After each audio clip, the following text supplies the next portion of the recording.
The Western Bulldogs had a bright start on Friday night against Collingwood. They were 17 points up, but as Collingwood do, they were just too quick in the end and they blasted the Bulldogs in the third term, Lordo. There's a lot of frustration from Bulldogs people that ever since the grand final where Angus's mob steamrolled them, they allow too many successive goals. And this happened again from the 7-minute mark of the 12-minute mark of the second quarter to the 7-minute mark of the fourth quarter. It was 76 points to 15. They just got on a roll, Collingwood, and the Bulldogs don't know how to stop momentum. So it's a coaching issue, right? I think it is, yeah. It's just gone on and on and on for nearly 2 years. And nothing ever changes. And we get seduced by the Western Bulldogs because at times they look good, and they should because of the talent on their list. But they don't defend well enough and they concede too many consecutive goals, as Lordo's highlighted, and they can't halt momentum. And they were all over them in the first 15 minutes of that game, and it's another missed opportunity. And, I mean, we just can't respect them in terms of a premiership threat if this continues to happen, and it's happened for so many years in a row now. So look at the Western Bulldogs midfield, and they lack pace. But they've got great players through there, but they do lack pace.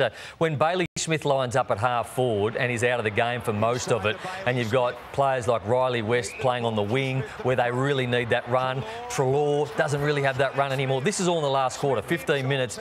I just thought they needed to put Bailey Smith in there earlier. It's hurting his confidence. Maybe he can't play that role that they're asking him to, but he is a genuine midfielder who's had 41 touches against Collingwood the last couple of times he played against them. Brandon, we wanted to show the clips from the last 7 minutes because it actually showed what he's capable of. I was actually watching the game thinking he might be a chance to be dropped this week, Bailey Smith, because he'd had 6 disposals with about 7 minutes to go in the game. He ended up with 11, but he got moved around the ball. It's amazing how good he became when he was in his right spot. So really surprised that you've got Caleb Poulter on one wing. Yep.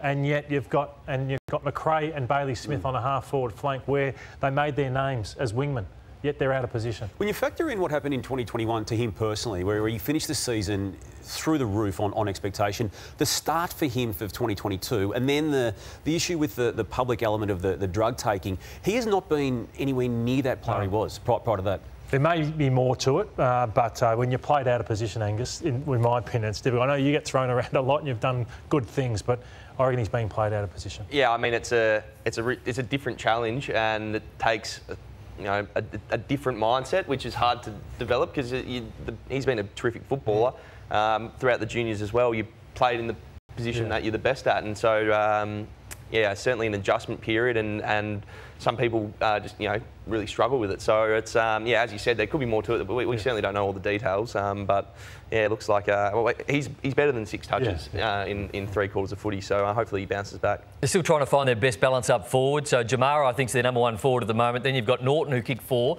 But there's a bit of an issue with Rory Lobb and what he's putting out at the moment. So his numbers aren't what they've paid for. And then you've got Sam Darcy coming back through the VFL, starred with 4 goals on the weekend. Yeah, I'm not sure they need Lobb in the forward line. I like the mix. Where would you play him? Well, I wouldn't play him. I'd play Darcy back. If he comes in, Darcy plays. So Lobb is out. Key back, particularly with Jones. Yeah, I think he's at risk. For what they've given up for him, for what they're paying him. I think he's at risk of being out. You've got to pick the side based on performance, and the performance there for a long period of time doesn't justify his selection. You've got Waitman, who's in really good form. You've got Hugo Hagan in great form, and Norton bounced back. They took 13 marks inside 50 between that lot. If Darcy plays, I think he comes back and strengthens them behind the ball, and we know he's done that so well. And I think the forward line, a little bit smaller, would look a bit more dynamic. And Angus, what a great moment was. Scotty Pendlebury breaks the all-time disposal record.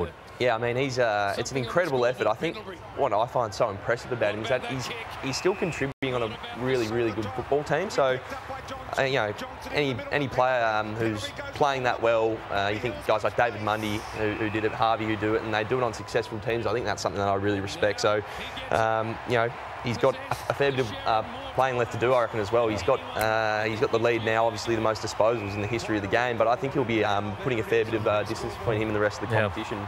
Looks like he could, still play for another few years quite easily. So it's it's awesome to see. Get to 10,000. Oh. But with any great achievement comes an inserter. Now, there's inserters everywhere, and Scotty Pendlebury, absolutely fantastic. But let's take him into the rooms after the game. And, Gil, I'm not sure you need to be there, Gil. So I'm saying that Gil McLaughlin, who's not the CEO anymore, has inserted himself into this. So, Gil, Andrew Dillon is now the CEO. Gil, that's your mate, Damo, in there. So I'd just say the Gil. Get out of there, Gil. And Nick, it's not about you. We speak enough about you, Nick Dacos. No, it is about Nick. This is not your moment. You do not need to insert yourself in the record-breaking moment from Scott Pendlebury. You'll have your time in the future. That was Scott's moment, and we didn't need you in that photo. Well done, the Pendles.